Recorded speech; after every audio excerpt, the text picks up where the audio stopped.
This bulletin is sponsored by a diagnostic center.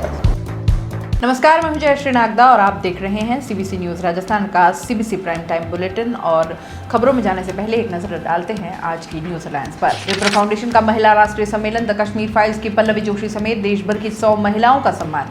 Rajasthan में आपकी नजर नाराज नेताओं पर, दोनों दल चौकन्ने, कांग्रेस बीजेपी की बढ़ गई है टेंशन। बांसवाड़ा में भाभी हुई टल्ली, देवर ने तोड़ा हाथ, भाई को भी लिया लपेटे में।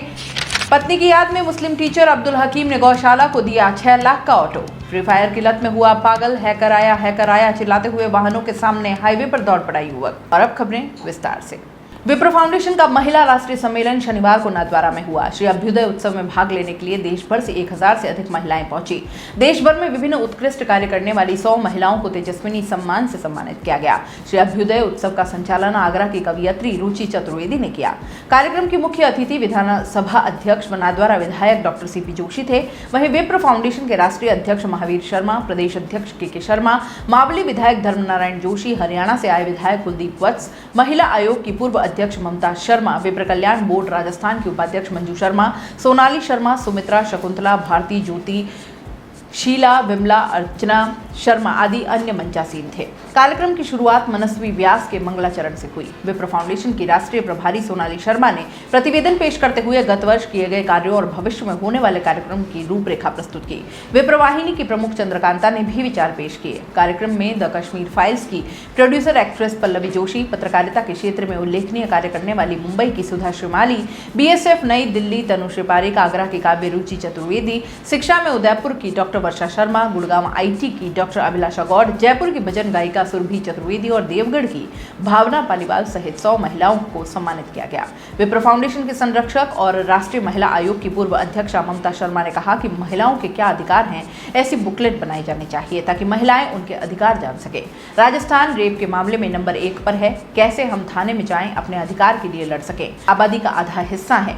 नारी अब अबला नहीं सबला है। विप्र समाज की महिलाओं को स्वावलंबी बनाने के लिए वेबसाइट भी बनाई गई है। प्रोजेक्ट हेड रीना जापोट ने बताया कि समाज की वेबसाइट को कार्यक्रम में लॉन्च किया गया। इस वेबसाइट पर विप्र समाज की महिलाएं अपने प्रोडक्ट बेच सकेंगी। देश भर में बैठे लोग महिलाओं के प्रोडक्ट खरीद उन्हें संबल प्रदान कर सकेंगे। वेंडर्स का रजिस्ट्रेशन मुफ्त रहेगा। महिला वेंडर्स उनके द्वारा घर पर बनाए जाने वाले प्रोडक्ट्स ही वेबसाइट से बेच पाएंगी।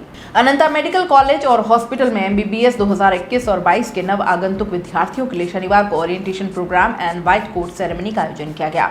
कार्यक्रम का आरंभ अतिथियों ने दीप प्रज्वलित कर किया। कार्यक्रम की शुरुआत में नए सत्र में आए नव आगंतुक छात्रों को संस्थान की ओर से व्हाइट कोट पहनाया गया। इस मौके पर अनंता हॉस्पिटल के executive director doctor Nitin Sharma ने कहा कि स्टूडेंट अच्छा लर्नर, कम्युनिकेटर और प्रोफेशनल विद गुड एथिक्स को अपने जीवन में आत्मसात करेंगे तो वे निश्चित ही इस पेशे में एक ऊंचाई वाले मुकाम को हासिल कर पाएंगे। प्रिंसिपल एवं कंट्रोलर डॉक्टर SP मांजरेकर ने कहा कि व्हाइट कोट डॉक्टर्स की पहचान होती है। डॉक्टर बनना सिर्फ हमारा सपना नहीं होता, हमारे माता पिता के सपने और उम्मीदें भी इसके साथ जुड़ी होती हैं। उन्होंने विद्यार्थियों को रूल्स एवं रेगुलेशंस बताए और इस दौरान मुख्य अतिथि श्री सीताराम लांबा ने कहा कि डॉक्टर के अंदर एक अच्छा इंसान छुपा होता है और ये क्षेत्र उसी इंसानियत को निखारने का एक प्लेटफॉर्म है। वहीं मेडिकल सुपरिटेंडेंट डॉक्टर HS भुई ने स्टूडेंट्स को हिपोक्रेटिक ओथ दिलाई गई। इस दौरान अनंता मेडिकल चैरिटेबल ट्रस्ट के chairman Narayan Singh Rao, secretary Prabhulal Dangi, chief finance Naresh Khaturia, director administration doctor भगवान बिश्नोई सहित सभी विभागों के अध्यक्ष कार्यक्रम में उपस्थित थे।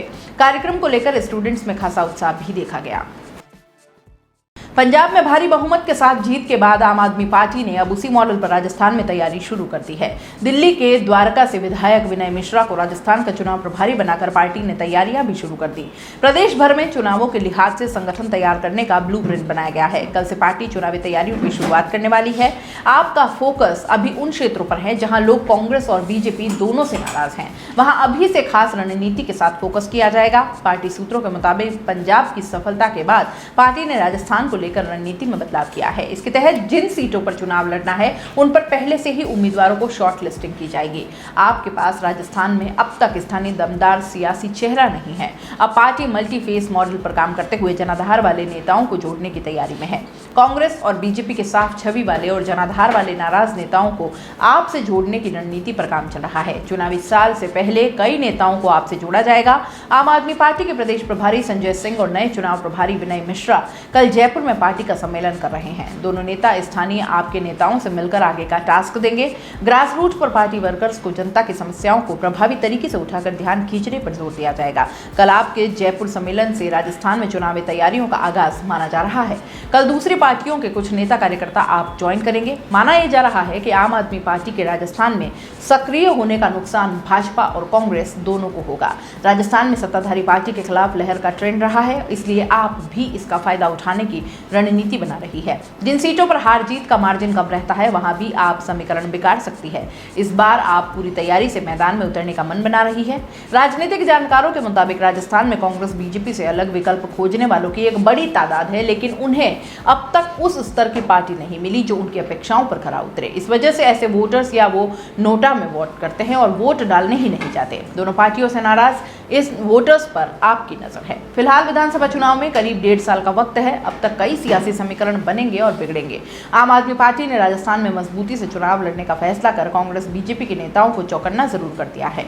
राजस्थान में आम आदमी पार्टी को अब तक चुनावों में सफलता नहीं मिली है। 2018 के विधानसभा चुनावों में पार्टी को 1% वोट भी नहीं मिले हैं। अब पार्टी ने रणनीति बदली है। पंजाब जीत के बाद परसेप्शन भी बदला है और इसके बाद राजस्थान में कई नेता भी आपसे जुड़ना चाह रहे हैं। आम आदमी पार्टी राजस्थान में 2013 से ही सक्रिय है, लेकिन पार्टी अब तक सियासी रूप में जनता से नहीं जुड़ पाई है। स्थानीय बड़ा सियासी चेहरा नहीं होना भी इसका एक कारण है। पार्टी अब चेहरे का संकट दूर करने के लिए मल्टी फेस मॉडल अपनाकर जनाधार वाले नेताओं को जोड़ने की कोशिश में है। 2023 के चुनावी साल में कुछ बड़े चेहरे भी पार्टी से जुड़ सकते हैं। बांसवाड़ा में चचेरे देवर ने लठ मारकर भाभी का हाथ फ्रैक्चर कर दिया। इतना ही नहीं, महिला को डाकण बोलकर उसके जादू टोनों से परिवार और मवेशियों के बीमार होने के आरोप भी लगाए। बीच बचाव करने आए भाई को भी चोट पहुंचाई गई। मामले में जांच करने पहुंची पुलिस मौके पर तब हैरान हो गई जब पता चला कि रिपोर्ट दर्ज कराने वाली भाभी, उसका पति और आरोपी देवर घटना के बाद एक साथ शराब पार्टी में बैठे थे। उनके बीच विवाद जैसा कुछ नहीं था। पुलिस ने डाकण जैसे आरोपों को सिरे से खारिज कर दिया। हाथ में फ्रैक्चर के मामले को लेकर पुलिस अपने तरीके से जांच कर रही है। पुलिस महिला की तलाश कर रही है जो पुलिस के आने की सूचना पर घर पर ताला लगाकर गायब हो गई है। मामला बांसवाड़ा के कुशलगढ़ थाने का है। जांच अधिकारी एएसआई उदय सिंह ने बताया कि बोर्ड निवासी कांता कटारा ने 2 दिन पहले रिपोर्ट दी थी कि दलू कटारा यानी कि देवर ने रात में सोते समय उसे डाकण बोला और उसके साथ मारपीट कर हाथ फ्रैक्चर कर दिया। बीच बचाव करने आए पति पूना कटारा को भी आंख पर चोट पहुंचाई। महिला का हाथ टूटा देख एफआईआर दर्ज की। जांच पर गए तो पास के मकानों में रहने वाले लोगों ने ऐसी घटना से इनकार कर दिया। लोगों ने पुलिस को बताया कि कांता और पूना साथ में शराब पीते हैं। पति के धक्का देने से पत्नी का हाथ टूटा। जिस युवक पर आरोप लगाए हैं वह और महिला अभी साथ में ही घूम रहे हैं। बीती शाम महिला, उसके पति पूना और आरोपी दल्लू के बीच शराब पार्टी भी हुई। विवाद जैसा कोई मामला नहीं है, लेकिन पुलिस हाथ के फ्रैक्चर का सच जानने में लगी है। पुलिस ने बताया कि उनकी ओर से महिला ने अप्रोच कर जांच के लिए आने की जानकारी दी गई थी। जांच पर पुलिस पहुंचे। इससे पहले महिला ताला जड़कर उसके पति और देवर के साथ कहीं चली गई। अब उसकी तलाश कर रहे हैं। पुलिस जांच में सामने आया कि देवर और उसकी भाभी के बीच होली से पहले किसी बात को लेकर विवाद हुआ। यह मामला 2 दिन बाद निपट गया, लेकिन महिला ने हाथ टूटने के दस्तावेज के साथ देवर पर मारपीट के आरोप लगाए। मामला महिला का मानते हुए पुलिस ने भी मामला दर्ज कर लिया। नफरतों के बीच एकता, भाईचारे की भी मिसाल कम नहीं है। एक तरफ एक फिल्म है जिसने अलगाव की स्थितियां पैदा हो रही है, हमारे आसपास के लोगों में भी एक दूरी बना दी है। वहीं ऐसी खबरें वाकई सुकून देती हैं। हजार बातें वैसी है तो ऐसी भी हैं जिन्हें नजरअंदाज नहीं किया जाना चाहिए। माहौल कुछ ऐसा बनाया गया है कि अपने आसपास जिन्हें हम बचपन से जानते हैं, हमेशा से साथ बड़े होते देखा है, उन्हें ही अब हम शक की नजरों से देखने लगे हैं। सच है ना? लेकिन देखिए, झालावाड़ शहर के एक मुस्लिम शिक्षक ने शुक्रवार को गौवंश की मदद के लिए 6 लाख रुपए का लोडिंग ऑटो श्री कृष्ण गौशाला को उपलब्ध करवाया है। शिक्षक ने अपनी पत्नी की याद को स्थायी रखने के लिए यह ऑटो भेंट किया है। गौशाला सचिव प्रेम दादीश ने बताया कि गौशाला को घर घर रोटी इकट्ठा करने के लिए एक ऑटो की सख्त आवश्यकता थी और इस पर समाज सेवी शिक्षक अब्दुल हकीम ने अपनी पत्नी स्वर्गीय शहनाज परवीन की स्मृति में 6 लाख रुपए की लागत का एक लोडिंग ऑटो श्री कृष्ण गौशाला को भेंट कर दिया।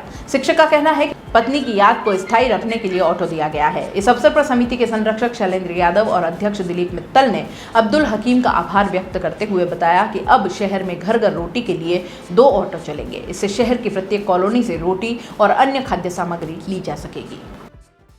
अगर आप भी ऑनलाइन गेम खेलते हैं तो जरा संभल जाइए, क्योंकि इसकी अति आपके लिए भी भारी पड़ सकती है। चित्तौड़गढ़ में एक युवक को ऑनलाइन गेम की ऐसी लत लगी कि उसे रस्सी से बांधना पड़ा। फ्री फायर के चक्कर में वह पागलों जैसी हरकतें करने लगा। हाईवे पर वाहन चालकों को रोककर हैकर चिल्लाने लगा और इस पर लोगों को उसे बांध कर भी रखना पड़ा। खोलते ही वह फिर भागने लगता है। मामला चित्तौड़गढ़ के भदेसर इलाके का है। 22 साल का इरफान अंसारी कुछ दिन पहले ही छपरा बिहार से यहाँ आया था। युवक को घंटों फ्री फायर गेम खेलने की लत है। गुरुवार रात को जब वह गेम खेल रहा था तो अचानक उसका मोबाइल बंद हो गया और इसके बाद उसकी हालत पागलों जैसी हो गई। वह गेम की दुनिया से बाहर नहीं निकल पाया। बार बार हैकर आया, पासवर्ड चेंज और आईडी लॉक जैसे शब्द बोलता रहा। रात भर उसे समझाया गया, मगर सुबह होते ही वह वापस 6 लेन हाईवे पर दौड़ने लगा। वाहन चालकों को रोककर आईडी हैक करने की बात कहने लगा। इससे उसके दोस्त पकड़कर लाए और एक खाट पर रस्सी से बांध दिया। बानसेन ग्राम पंचायत सरपंच कन्हैयालाल वैष्णव ने बताया कि मोबाइल खराब होने से युवक की मानसिक हालत बिगड़ गई। मोबाइल उसके हाथ में था और इसके बाद भी अन्य लोगों पर आरोप लगा रहा था कि मोबाइल किसी ने चोरी कर लिया। उसने कहा कि पीछे जो खेत है वहां पर कोई बाइक वाला फसलें खराब कर रहा है। बाइक छुपा रखी है। मौके पर जाकर देखा तो कोई नहीं मिला। सरपंच ने बताया कि बिहार के छपरा निवासी मुस्लिम अंसारी ने 4 महीने से चित्तौड़गढ़ उदयपुर 6 लेन पर बजरंग होटल के बाहर दुकान लगा रखी है और वह अपने गांव छपरा गया हुआ है। उसने बिहार से अपने बेटे इरफान को यहां बुला लिया और दुकान संभालने के लिए कहा। 10 दिन से इरफान काम कर रहा था। युवक की तबीयत खराब होने पर उसके पिता को भी जानकारी दे दी गई है। मनोचिकित्सक का कहना है कि हम दिन भर जिस माहौल में रहते हैं उसी में ढल जाते हैं। ऑनलाइन गेम खेलने वाले वर्चुअली अपनी एक दुनिया बना लेते हैं। धीरे धीरे उनका इमोशन भी इस गेम से जुड़ने लगता है और उन्हें लगता है जो उस वर्चुअल दुनिया में हो रहा है वह एक्चुअल में उनके साथ हो रहा है, जबकि ऐसा कुछ भी नहीं है। सब कुछ काल्पनिक होता है। उसमें कई हिंसक चीजें दिखाई जाती है जो भड़काऊ होती है। सूर्य नगरी जोधपुर में आज कागा पहाड़ी के बीच शीतला माता के मंदिर में श्रद्धालुओं का तांता लगा। शीतला अष्टमी पर महिलाएं माता को शीतल पकवानों के भोग लगाती रही हैं। मंदिर में सुबह से ही शीतला अष्टमी का पूजन करने वाली महिलाएं पहुंचती रहीं और माता के दर्शन करने भी बड़ी तादाद में श्रद्धालु पहुंचते रहे। सुबह घरों में पूजा कर ठंडे भोजन का माता को भोग लगाया गया। होली के 7 दिन बाद सप्तमी को शीतला माता का पूजन किया जाता है। जोधपुर में यह पूजन अष्टमी का होता है। यहाँ की शीतला माता से जुड़ी एक बेहद रोचक किंवदंती है। लोगों का कहना है कि जोधपुर के महाराजा विजय सिंह ने शीतला माता को जोधपुर शहर से निष्कासित कर दिया था। महाराजा के बेटे को चेचक यानी माता निकलने से मौत हो गई और इससे आहत महाराजा ने शीतला माता को शहर से निकालने का फरमान जारी कर दिया। तब से जोधपुर में शीतला माता की पूजा अष्टमी के दिन की जाने लगी। कहा यह जाता है कि 1752 में जोधपुर के महाराजा बखत सिंह का निधन हो गया और इसके बाद जोधपुर के अगले महाराजा बने विजय सिंह। जोधपुर की गद्दी को लेकर संघर्ष चल रहा था और 1 साल बाद ही महाराजा राम सिंह ने विजय सिंह से सत्ता छीन ली। राम सिंह के निधन के बाद 1772 में एक बार फिर जोधपुर के महाराजा विजय सिंह बने। कुछ साल बाद शीतला सप्तमी के दिन विजय सिंह के बड़े बेटे की माता निकलने यानी चेचक से मौत हो गई। पुत्र की मौत को माता के प्रकोप मानकर दुखी महाराजा ने शीतला माता को शहर से निकालने का आदेश जारी कर दिया। इस पर जूनी मंडी स्थित शीतला माता मंदिर से शीतला माता की प्रतिमा को उठाकर कागा की पहाड़ियों में पहुंचा दिया गया। जोधपुर में कागा क्षेत्र शमशान स्थल था और इसके पास ही एक बाग भी था। शमशान के निकट पहाड़ी में माता की प्रतिमा को रखवा दिया गया। महाराज का गुस्सा इससे भी शांत नहीं हुआ। उन्होंने कागा की तरफ खुलने वाले नगर के द्वार नागौरी गेट को लूण यानी कि नमक से चुनवा दिया। कई लोग आज भी बोलचाल में इस द्वार को नागौरी गेट के बजाय लूणिया दरवाजा कहते हैं। समय के साथ महाराजा का गुस्सा शांत अवश्य हुआ, लेकिन शीतला माता का निष्कासन रद्द नहीं हो पाया। अलबत्ता नागौरी गेट को फिर से खोल दिया गया। कई बरस बाद कागा की पहाड़ियों में शीतला माता की प्रतिमा के इर्द गिर्द मंदिर का निर्माण करवाया गया। तब से लेकर अब तक शहर के लोग सप्तमी के बजाय अष्टमी को शीतला माता की पूजा करते हैं। कागा की पहाड़ियों के बीच स्थित शीतला माता मंदिर में मेला परवान पर है। कोरोना के कारण 2 साल तक मेला भर नहीं पाया और इस बार सुबह से ही बड़ी संख्या में श्रद्धालु मंदिर पहुंचते रहे। घर घर ठंडे भोजन का भोग लगाया गया और इसे प्रसाद के रूप में लोग ग्रहण करते रहे। प्राइम टाइम बुलेटिन में इतना ही। दीजिए इजाजत। नमस्कार। This bulletin is sponsored by a diagnostic centre.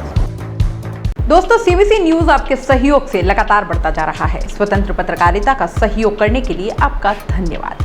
सबसे पहले तो जिन लोगों ने हमारे चैनल को सब्सक्राइब नहीं किया है तो पहले सब्सक्राइब करें, जिसका कोई शुल्क नहीं लगता और बड़ा आसान है। बस नीचे दिख रहे लाल सब्सक्राइब के बटन को दबाना है और पास में दिख रहे बेल आइकन को भी दबाना है, ताकि आपको अपने सीबीसी न्यूज के हर अपडेट्स मिल सके। हमारे इंस्टाग्राम पेज और फेसबुक पेज को भी लाइक करें, फॉलो करें। वहां पर भी आपको मिलती है तरह तरह की अपडेट्स। हम पूरे राजस्थान से आपके लिए लाते हैं वो खास खबरें जो आपके लिए जरूरी है, और वो भी पूरी बेबाकी के साथ। पत्रकारिता के इस मुश्किल दौर में आपकी आवाज जिम्मेदारों तक पहुंचाना ही हमारा लक्ष्य है और ये आपके सहयोग के बिना संभव नहीं है।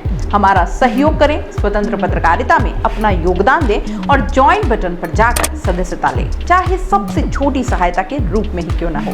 जनता की बेबाक आवाज बने रहें, उसके लिए सहयोग आपको ही करना है। सब्सक्राइब करिए और ज्वाइन बटन पर क्लिक कर सदस्यता ग्रहण कीजिए।